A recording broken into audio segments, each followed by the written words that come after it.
اگلا سوال اس آیت کے بارے میں تھا کہ فَإِن كُنتَ فِي شَكٍّ مِّمَّا أَنزَلْنَا إِلَيْكَ، سورہ یونس کی آیت نمبر 94۔ بس اگر آپ اس میں شک کر رہے ہیں جس کو ہم نے آپ کی طرف نازل کیا ہے تو ان لوگوں سے کہیں جو آپ سے قبل کتاب کی تلاوت کرتے تھے۔ اس آیت میں مخاطب کون ہیں؟ اگر اس کے مخاطب رسول خدا تھے تو ان کو اس میں شک نہیں تھا، اور اگر مخاطب کوئی دوسرا ہے تو ابھی قرآن نازل نہیں ہوا تھا، اس سے قبل قرآن کی تلاوت کرنے والا کون ہوگا؟ آپ نے جواب میں فرمایا کہ جاہل کفار نے کہا کہ اللہ نے ملائکہ میں سے کسی کو نبی کیوں نہیں بنایا، اور اس نے اپنے نبی اور دوسری مخلوق کے درمیان فرق کیوں قرار نہیں دیا؟ اس طرح کے نبی کو کھانے پینے اور بازاروں میں چلنے پھرنے سے بے نیاز کر دیتا۔ یہ کیسا نبی ہے جو ہماری مانند بشر ہے، کھاتا پیتا اور بازاروں میں چلتا پھرتا ہے؟ تو اللہ نے اپنے نبی کی طرف وحی کی جو آپ سے قبل اہل کتاب ہیں ان سے سوال کریں، اور ان جاہل کفار کے سامنے ان سے پوچھیں اور جستجو کریں کہ آپ سے قبل اللہ نے جن کو نبی بنایا تھا کیا وہ انسان نہیں تھے؟ کیا وہ کھاتے پیتے اور بازاروں میں چلتے پھرتے نہ تھے؟ اور اللہ نے رسول خدا سے جو یہ فرمایا کہ آپ کو اس میں شک ہے، حالانکہ رسول خدا کو شک نہیں تھا، لیکن یہ مد مقابل کے ساتھ انصاف کرنے کے لیے کہا تھا، جیسا کہ اس آیت میں اللہ تعالیٰ نے فرمایا ہے فَقُلْ تَعَالُوا نَدْعُ أَبْنَاءَنَا وَأَبْنَاءَكُمْ وَنِسَاءَنَا وَنِسَاءَكُمْ وَأَنفُسَنَا وَأَنفُسَكُمْ ثُمَّ نَبْتَهِلْ فَنَجْعَلْ لَعْنَةَ اللَّهِ عَلَى الْكَاذِبِينَ، سورہ آل عمران کی آیت نمبر 61۔ آپ کہہ دیں کہ تم اپنے بیٹوں کو بلاؤ، ہم اپنے بیٹوں کو بلاتے ہیں، اور ہم اپنی عورتوں کو بلاتے ہیں، تم اپنی عورتوں کو بلاؤ، ہم اپنے نفسوں کو بلاتے ہیں اور تم اپنے نفسوں کو بلاؤ، پھر ہم مباہلہ کریں گے، بس ہم جھوٹوں پر اللہ کی لعنت قرار دیں گے۔ اس آیت میں اللہ نے یہ فرمایا ہے کہ ہم جھوٹوں پر اللہ کی لعنت کریں گے، اور اگر اللہ نے یہ کہا ہوتا اور ہم مباہلہ کریں گے پھر ہم تم پر لعنت کریں گے تو وہ مباہلے کے لیے تیار نہ ہوتے، حالانکہ اللہ جانتا تھا کہ اس کے نبی نے اس کی طرف سے رسالت کی تبلیغ کر دی ہے، اور میرا نبی صلی اللہ علیہ وآلہ وسلم سچا ہے۔ یہ نصارہ جھوٹے ہیں اور نبی جو کہہ رہے ہیں اس میں وہ سچے ہیں، لیکن اللہ چاہتا تھا ان کو اپنی طرف سے انصاف دے، لہٰذا یوں فرمایا کہ پھر ہم جھوٹوں پر اللہ کی لعنت کریں گے۔ ایسے ہی اللہ نے اس آیت میں بھی فرمایا ہے، حالانکہ اللہ جانتا ہے کہ میرے نبی کو اس قرآن کے بارے میں کوئی شک نہیں ہے۔ اور اگلا سوال یہ تھا کہ آپ مجھے اللہ تعالیٰ کے اس قول کے بارے میں بتائیں جو سورہ لقمان میں ارشاد ہو رہا ہے، آیت نمبر 27۔ اور اگر زمین کے تمام درخت قلم بن جائیں اور سمندر کے ساتھ مزید 7 سمندر مل کر سیاہی بن جائیں تب بھی اللہ کے کلمات ختم نہ ہوں گے، یہ بتائیں کہ یہ کون سے کلمات ہیں جو کبھی ختم نہ ہوں گے؟ تو آپ نے ارشاد فرمایا کہ وہ کلمات الہی ہم ہیں، ہمارے فضائل ختم نہیں ہوں گے اور تم ہمارے فضائل کو درک نہیں کر سکتے اور ان کا شمار نہیں کیا جا سکتا۔ اور پھر اگلا سوال یہ تھا کہ مجھے اللہ کے اس قول سورہ زخرف کی آیت نمبر 71 کے بارے میں بتائیں کہ اس میں ہر وہ چیز موجود ہوگی جس کی نفس خواہش کرے گا اور جس سے نگاہیں لذت حاصل کریں گی۔ اس کے بارے میں بتائیں کہ حضرت آدم علیہ السلام کے نفس نے گندم کی خواہش ظاہر کی، اس کو کھایا تو اس پر ان کی جنت میں سرزنش کیوں ہوئی؟ اور پھر آپ نے فرمایا تیرا یہ سوال کرنا کہ جنت میں کھانے پینے، لذات اور لباس کی ہر وہ چیز جس کی نفس چاہت کریں گے اور آنکھیں ان کو دیکھنے میں لذت محسوس کریں گی، اللہ تعالیٰ نے سب کچھ حضرت آدم اور ان کی زوجہ کے لیے مباح قرار دیا تھا، فقط ان کو ایک درخت سے روکا تھا کہ اس سے نہ کھانا۔ وہ درخت حسد کا درخت تھا، اور اللہ نے ان دونوں سے عہد و پیمان لیا تھا جن کو اللہ نے تم دونوں اور تمام مخلوقات پر فضیلت دے رکھی ہے، ان کی طرف حسد کی نگاہ سے نہ دیکھنا۔ حضرت آدم علیہ السلام اس عہد کو بھول گئے اور اس کی طرف حسد کی نگاہ سے دیکھ لیا جس کو حسد کی نظر سے دیکھنے سے منع کیا تھا کہ لا تقربا هذه الشجرة فتكونا من الظالمین، اور اللہ نے ان کو پرعزم نہ پایا۔ اگلا سوال یہ تھا کہ مجھے بتائیں وہ کون سا مورد ہے جس میں عورت کی گواہی قبول ہے، حالانکہ اللہ تعالیٰ نے قرآن پاک میں ارشاد فرمایا سورہ طلاق کی آیت نمبر 2 میں کہ تم ان میں سے 2 صاحبان عدل کو گواہ بناؤ۔ تو آپ نے فرمایا وہ مورد کہ جہاں ایک عورت کی گواہی قبول ہے وہ دائی کی گواہی ہے، اس کی گواہی قبول ہے جو وہ دودھ پلانے کے بارے میں دے گی۔ اس کے علاوہ ہر معاملے میں 2 عورتیں گواہی دیں گی جو ایک مرد کے مقابل ہوں گی۔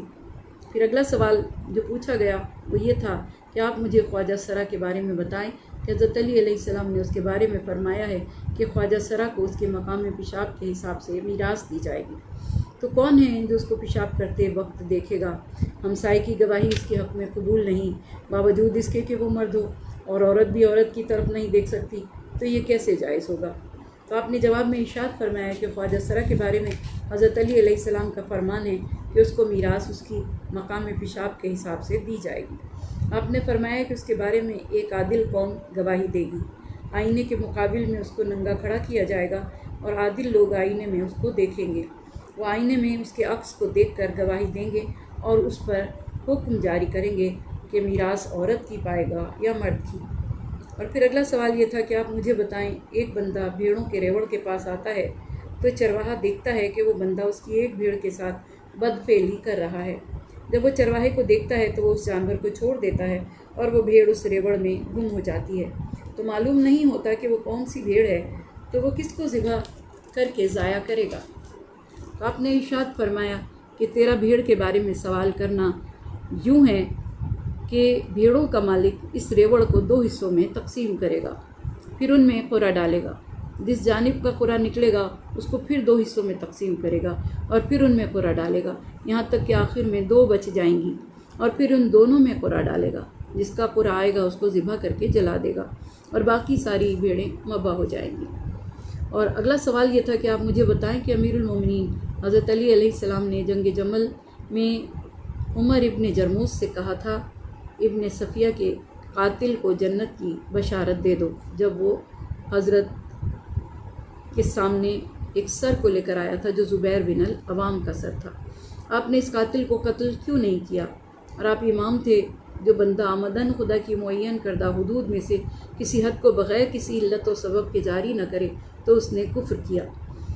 آپ نے جواب میں ارشاد فرمایا کہ حضرت علی علیہ السلام کے اس فرمان پر اعتراض کرنا جس میں آپ نے عمر ابن جرموز سے کہا کہ ابن صفیہ یعنی زبیر بن العوام کے قاتل کو جہنم کی بشارت دے دو، یہ اس وجہ سے تھا کہ حضور اکرم صلی اللہ علیہ وآلہ وسلم کے قول کی وجہ سے جو آپ نے فرمایا کہ اس کو جہنم کی بشارت دے دو، یہ قاتل ان افراد میں سے تھا جنہوں نے نہروان کے دن امام برحق کے خلاف خروج کیا تھا۔ امیر المومنین علیہ السلام نے بصرہ میں اس کو قتل نہیں کیا کیونکہ آپ جانتے تھے کہ یہ خروج کرے گا اور جنگ نہروان میں مارا جائے گا۔ اگلا سوال یہ تھا کہ آپ مجھے بتائیں کہ نماز فجر میں قرأت کو بالجہر یعنی بلند آواز سے کیوں پڑھا جاتا ہے، حالانکہ یہ نماز دن کی نمازوں میں سے نہیں ہے اور بالجہر قرآن فقط رات کی نمازوں میں پڑھا جاتا ہے؟ تو جواب میں آپ نے ارشاد فرمایا کہ نماز فجر میں قرأت بالجہر ہونے کی وجہ یہ تھی کہ حضور اکرم صلی اللہ علیہ وآلہ وسلم اس نماز کو تاریکی میں پڑھا کرتے تھے اور رات کی تاریکی کے سبب اس کی قرأت بالجہر کرنے کا حکم ہے۔ اگلا سوال یہ تھا کہ حضرت علی علیہ السلام نے اہل صفین کو قتل کیا اور حکم دیا کہ جو سامنے آئے اس کو مارو،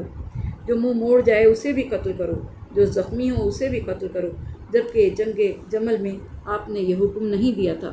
اور نہ اس جنگ کے زخمیوں کو آپ نے قتل کیا، اور فرمایا جو اپنے گھر میں داخل ہو جائے یا تلوار پھینک دے اس کو بھی قتل نہیں کرنا، وہ امن میں ہے، جبکہ جنگ صفین میں قتل عام کا حکم تھا۔ اگر پہلا حکم درست تھا تو پھر دوسرا حکم خطا تھا۔ آپ نے جواب میں ارشاد فرمایا کہ پہلا حکم درست تھا تو پھر دوسرا حکم بھی درست تھا، اس لیے کہ وہ امام وقت تھے۔ تیرا یہ کہنا کہ حضرت علی علیہ السلام نے جنگ صفین کے موقع پر سامنے آنے والوں اور منہ موڑ جانے والوں کے لیے فرمایا سب کو قتل کر دو، زخمیوں کو بھی قتل کرنے کا حکم دیا، لیکن جنگ جمل میں حکم دیا کہ جو جنگ سے منہ موڑ جائے اس کو قتل نہ کرنا، زخمیوں کو قتل نہ کرنا، جو تلوار پھینک دے وہ امن میں ہے، جو اپنے گھر میں داخل ہو جائے وہ بھی امن میں ہے۔ اس کی وجہ یہ تھی کہ اہل جمل کا رہنما خود جنگ کر رہا تھا، لیکن اس کا کوئی گروہ نہیں تھا جس کی طرف وہ رجوع کرتے، وہ لوگ فقط و فقط اپنے گھروں کی طرف جانے والے تھے، وہ جنگ کرنے والے یا کوئی سازش کرنے والے اور دوبارہ مقابلہ کرنے والے نہیں تھے۔ وہ اس پر راضی تھے کہ ان سے ہاتھ روک لیا جائے اور ان کے لیے آپ کا حکم تھا کہ تلوار کو ان سے اٹھا لو اور ان سے ہاتھ کو روک لو، کیونکہ وہ کوئی مددگار طلب کرنے والے نہیں تھے، لیکن جنگ صفین والے میدان سے واپس اپنے گروہ کی طرف جاتے تھے جو ان کی مدد کرتا، ان کا سپہ سالار ان کے لیے نیا علم نصب کرتا اور ان کو اسلحہ فراہم کرتا، نیزے، تلواریں، زرہیں فراہم کرتا اور ان کو مدد فراہم کرتا، ان کے لیے سامان مہیا کرتا، جنگی لباس فراہم کرتا اور پھر ان کو واپس میدان جنگ میں روانہ کر دیتا تاکہ وہ جنگ کریں۔ لہٰذا یہ دونوں فریق مساوی نہیں تھے۔ اگر حضرت علی علیہ السلام اہل جمل و صفین میں حکم نہ کرتے تو اہل توحید میں سے باغیوں اور گنہگاروں کے بارے میں معلوم نہ ہوتا۔ آخر میں امام فرماتے ہیں کہ اے یحییٰ، میں نے تیرے تمام سوالات کے جوابات دے دیے ہیں جو تو نے پوچھے تھے، ان کو جان لو اور ولایت کو قبول کر لو۔ اللہ تیری حفاظت کرے۔ ہم اللہ کے وہ ولی ہیں جو قرآن پاک کے ہر حرف سے واقف ہیں۔ ایک شخص حضرت رسول خدا صلی اللہ علیہ وآلہ وسلم کی خدمت میں حاضر ہوا اور اس نے عرض کیا کہ یا رسول اللہ، میرے والد نے میرے ایک غلام کو آزاد کر دیا ہے۔ حضور اکرم نے فرمایا، تو اور تیرا تمام تیرے باپ کی ملکیت ہے۔ ہر اولاد خدا کا وہ ہبہ ہے جو اس کے باپ کو عطا ہوتا ہے، اور تو اس کے ترکش کے تیروں میں سے ایک تیر ہے۔ اللہ فرما رہا ہے، وہ جسے چاہتا ہے بیٹیاں عطا کرے اور جسے چاہے بیٹے عطا کرے، اور جسے چاہے بیٹے اور بیٹیاں ملا جلا کر عطا کرے، اور جسے چاہے بانجھ بنا دے۔ تیرے والد نے غلام کو آزادی دی ہے، اسے آزاد کرنے کا حق حاصل ہے۔ تیرے والد کو تیرے ترکے میں تیری اجازت کے بغیر تصرف کرنے کا حق ہے، جبکہ تجھے اس کے ترکے میں تصرف کرنے کا حق حاصل نہیں ہے۔ ارشاد ہو رہا ہے، کسی بشر کا یہ مقام نہیں ہے کہ خدا اس سے روبرو کلام کرے، مگر یہ کہ وحی کر دے یا پردے کے پیچھے سے بات کرے یا کوئی نمائندہ بھیج دے، وہ اس کی اجازت سے جو وہ چاہتا ہے اس کی طرف وحی کرے۔ بے شک وہ بلند و برتر اور صاحب حکمت ہے۔ اس آیت کی شان نزول یہ ہے کہ کچھ یہودی حضور اکرم صلی اللہ علیہ وآلہ وسلم کی خدمت اقدس میں حاضر ہوئے اور آ کر عرض کی کہ آپ خدا کے ساتھ براہ راست باتیں کیوں نہیں کرتے،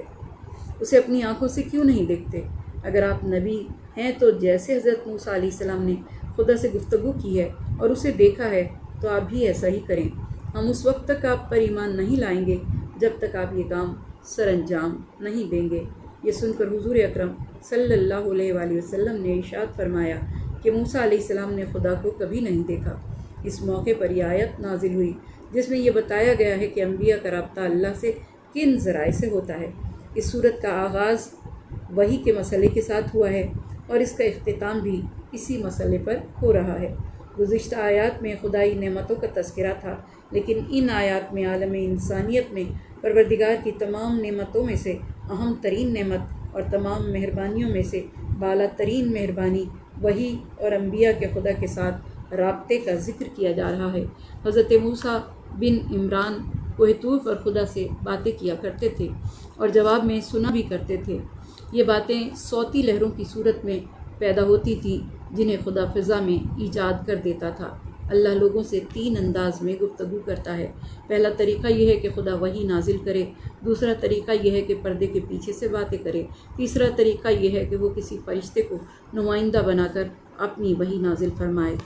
پس پردہ وحی کی مثال ایسے ہے جیسے کہ خدا نے حضرت موسیٰ علیہ السلام کے ساتھ کلام کیا اور اپنے حبیب کے ساتھ شب معراج پردے کے پیچھے سے کلام کیا۔ اللہ کے پس پردہ ہونے کی وجہ یہ نہیں کہ جیسا بادشاہ اور سلاطین پردوں کے پیچھے بیٹھ کر احکام صادر کرتے ہیں۔ خدا کی ذات وہ ہے کہ آنکھیں اس کا ادراک کرنے سے قاصر ہیں۔ امام علی رضا علیہ السلام کا فرمان ہے کہ خدا اور اس کی مخلوق میں صانع اور مصنوع کا حجاب ہے، رب اور مربوع کا حجاب ہے، حد بندی کرنے والے اور حد بندی قبول کرنے والے کا حجاب ہے۔ حضرت علی علیہ السلام نے فرمایا کہ آسمانی نمائندوں پر وحی نازل ہوتی تھی اور وہ زمینی نمائندوں تک وحی پہنچاتے تھے، پھر زمینی نمائندے حضور اکرم کو وحی پہنچاتے تھے۔